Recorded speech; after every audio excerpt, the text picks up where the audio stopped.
എല്ലാവർക്കും വേണ്ടി നമസ്കാരം. എന്റെ പേര് ദിയ. ഞാൻ Kannur saint Teresa's Anglo Indian സ്കൂളിൽ 2ാം ക്ലാസ്സിൽ പഠിക്കുന്നു. ദേശീയ വന്യജീവി വാരാഘോഷത്തിന്റെ ഭാഗമായി ആനയെ കുറിച്ചുള്ള ഒരു കൊച്ചു പ്രസംഗമാണ് ഞാനിവിടെ പറയാൻ പോകുന്നത്. കൂട്ടുകാരെ, നിങ്ങൾക്ക് എല്ലാവർക്കും ആനയെ ഇഷ്ടമല്ലേ? അതെ, നമുക്ക് എല്ലാവർക്കും ആനയെ ഇഷ്ടമാണ്. കേരളത്തിലെ ഏറ്റവും വലിയ ജീവിയാണ് ആന. ആനക്ക് അപാരമായ ബുദ്ധിശക്തിയുണ്ട്.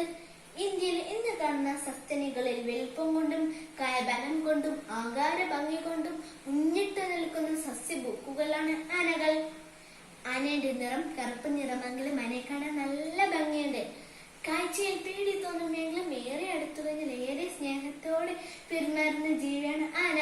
നീളമുള്ള തുമ്പിക്കൈയും ചെറിയ കണ്ണുകൾ, കൊമ്പുകൾ, തൂണുപോലെയുള്ള കാലുകൾ, മുറം പോലെയുള്ള ചെവികൾ, ഇതെല്ലാം ആനയുടെ പ്രത്യേകതകൾ. മണം പിടിക്കാനും വെള്ളം കുടിക്കാനും ആന തുമ്പിക്കൈ ഉപയോഗിക്കുന്നു.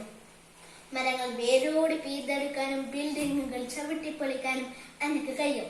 നമ്മളുടെ ഉത്സവങ്ങളിലും അമ്പലങ്ങളിലും എഴുന്നള്ളിക്കാൻ ഐശ്വര്യത്തിന്റെ പ്രതീകമായി ആനയെ ഉപയോഗിക്കുന്നു.